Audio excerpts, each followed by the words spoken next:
Hey everyone, welcome to day 13. I've done some prep work to try and speed things up.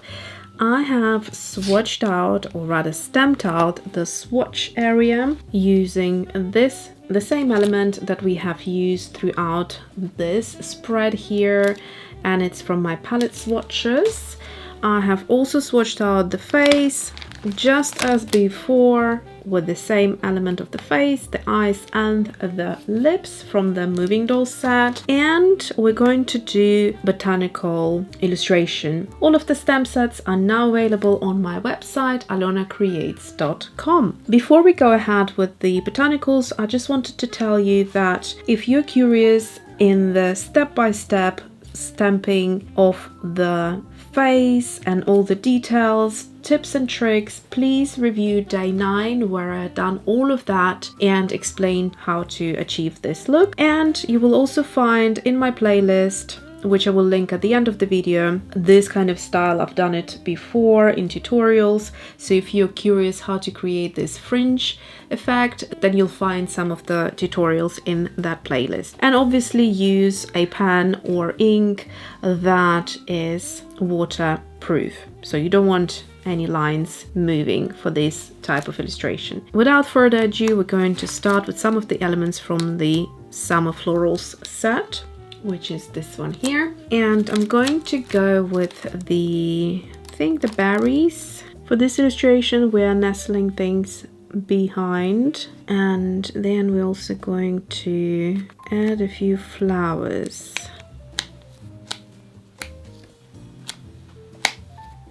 So I'm just kind of sprinkling things around at the moment, not really giving it much of a thought at all, just having kind of like a playful session. Sometimes I like to structure things and plan things out, and sometimes I just go with it. I'm going to add this little berry. It's a great space filler, like a little confetti. Then I think maybe a couple of leaves. And that's it. We'll keep it nice and light today. I've got my Staedtler Pigment Liner 01. Like I said, make sure yours is waterproof. We're going to start by just connecting some of these elements to one another.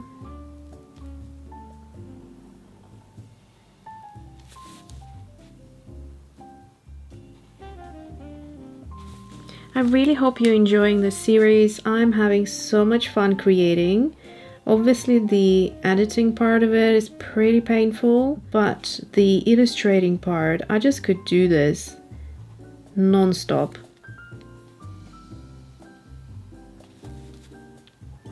There is something about this repetitive line following that really makes your mind relax, because you don't need to think where to place what.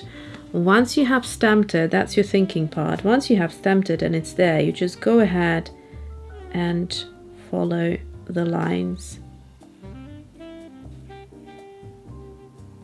These are inspired by little jasmine flowers. I love the scent and I love the flower itself. And then at this point, if you want to fill something in, you can do that. I'm quite happy with how things are. I find that it's sort of nicely sprinkled and kind of light. It's not very dense and it has a summer feel about it. Okay, so now on to adding some color. Oh, I keep forgetting the eyebrows. So here really, although the fringe is sitting quite low, you could do without eyebrows potentially. So far we have been using Tombows for the face, except for the first illustration on day 9, but day 10, then day 11 and day 12 I've used Tombows. Today I'm going to do the same, and I wanted to show you there is this portrait palette set which I have. The colors could be a bit more interesting. I find that some colors are missing, but let's use this set today and see what we can achieve. So from here I'm going to take out the 772, which I think I have bought separately, and it's this color for the blush. And then I quite like the 912, which is kind of like a camel color. This color I don't like at all, the 969. I will show it to you. It doesn't have warmth in it for me personally.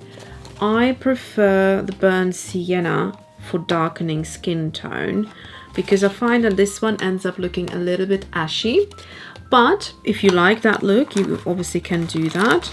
And I'm also going to add this very, very light pink. So 800 is this one.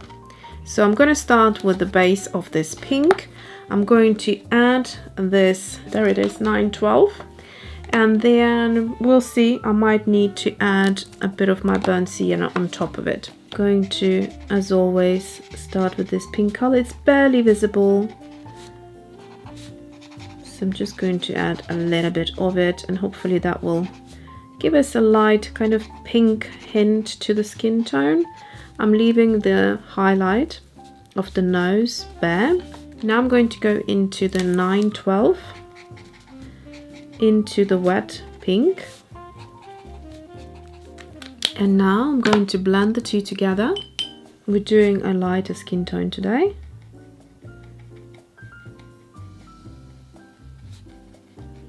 So you can see it's a bit too peach. It's got too much orange in there. So in my opinion, it's not the best kind of colors for skin tones in this set. So at this point, I'm going to set it with a heat tool, and we're going to go back and add a little bit more color because she's looking a little too pale. I do love this color on the eyes. I really do. It's kind of this sort of mustard color, and it's just so gorgeous just around the eye. And then I'm going to add burnt sienna into her temples, top of the ears, bottom of the nose, and a little bit under the fringe. Just a line. That's it. I don't like taking it down into the cheek because it ends up looking like she's got a beard going. And now I'm going to blend the colors, including under the eye, around the eye, and bring it over the rest of the pink to layer and give it some more warmth rather than have this sort of piggy pink. And I'll just work around the nose just a little touch. And now I'm going to heat it with the tool, drying tool. I'm gonna actually add some color into here because it's just a bit bold in there. Now I'm going to go in with the 772 and just give her a really pale kind of blush, and then on top with a bit of clean water. And I'm thinking of the lips, maybe to do that on the lips as well, just to go for a really light color this time.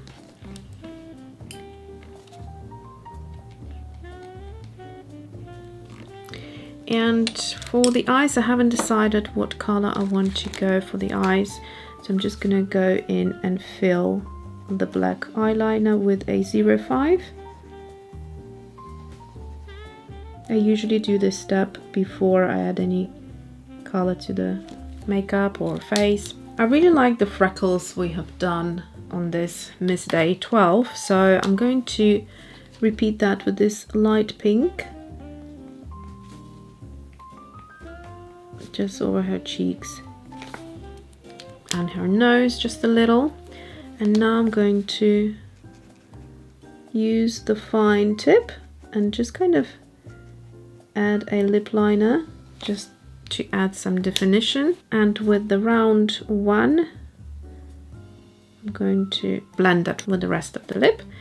And if there are some freckles that stand out too much, you can just dissolve them a bit with water, get them to blend in with the skin tone a little bit more. I want to add a bit of emphasis on the eye, and that will be the final detail.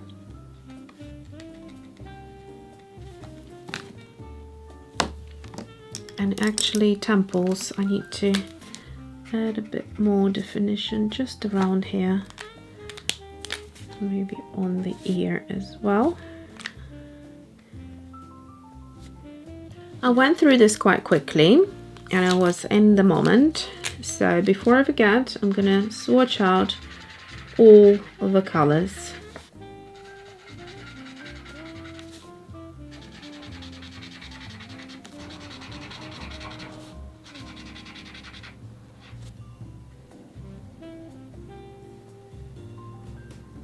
So the first one is baby pink, second one is pale cherry,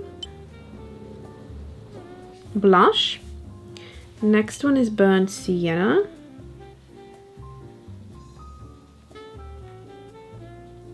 and then yellow gold.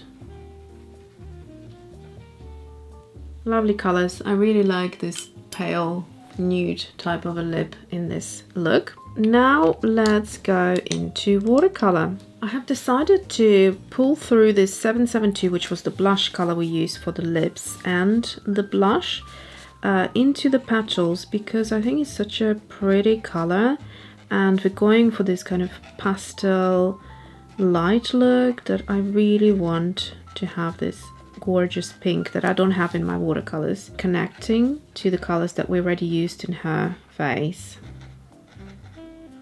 Just on the tips, and then I'm going to take a brush and just blend through. Such a pretty color.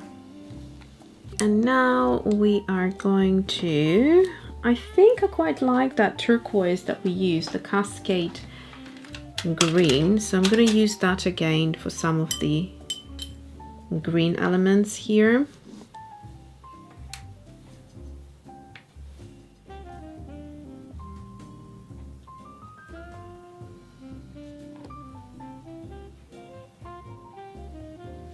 I might use that in the eyes as well today.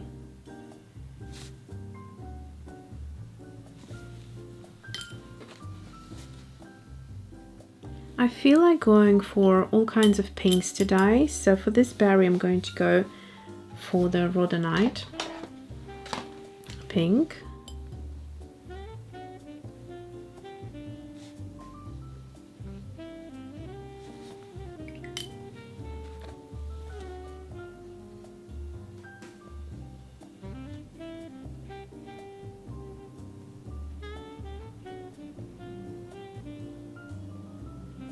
Dabbing on the color at the tip to create that beautiful gradient.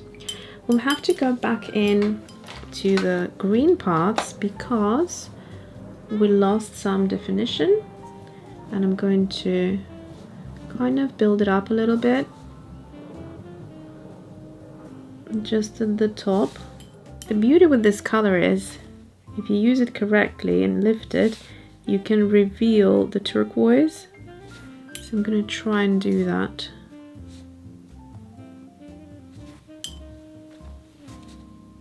Now onto the berries. The berries, we might make them a darker color. I haven't decided what yet. There is another green here, which I might stay within the turquoises. Let's try this color, Viridian.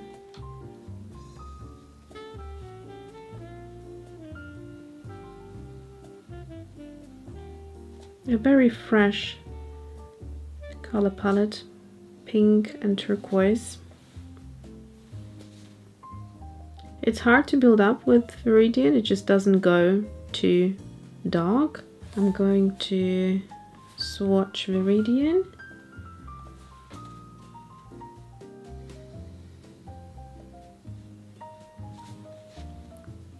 And the rhodonite.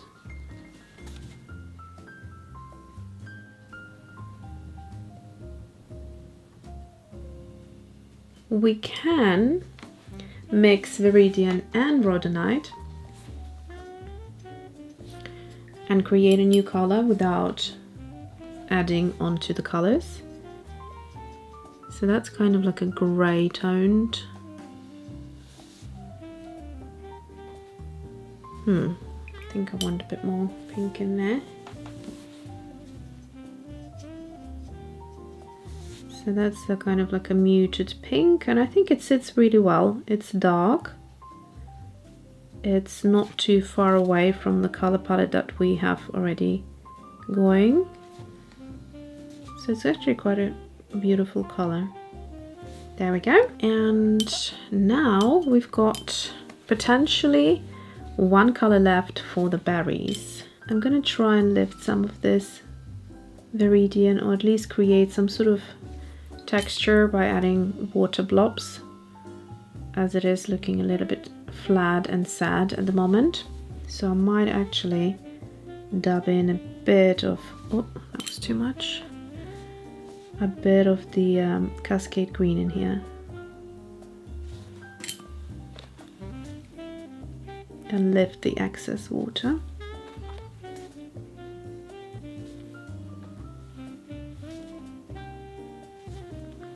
I'm going to take a little moment to think about the berries.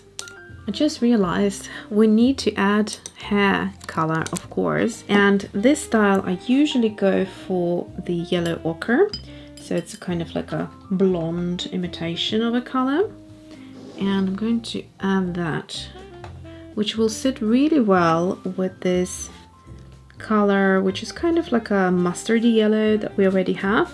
So I'm going to first go in and add a little bit of it, and I'm also going to swatch it out here.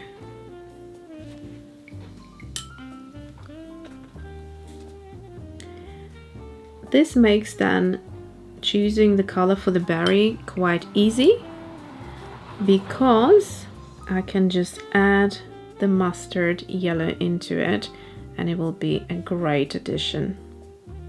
That's our hair done, and now just using this beautiful mustard yellow, I'm going to half fill berries and add some water.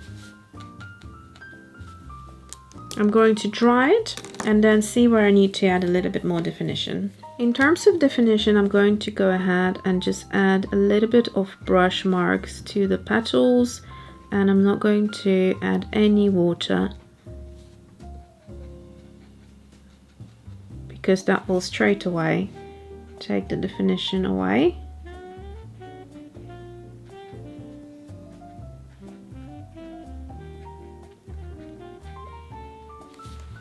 Just like that, and then same thing with the berries, just over the top like this, and I think we're done. Yes, I'm quite happy with it. She's really pretty, and the color palette is really gorgeous, really quite different to all the other colors. I feel like today went fairly quick, so I think I'm going to do the same for the remaining spread. Let me know what you think about this illustration, and going forward I'm going to create this sort of hair element and maybe even some buns or something like that. So that's it for today. I will see you tomorrow for day 14.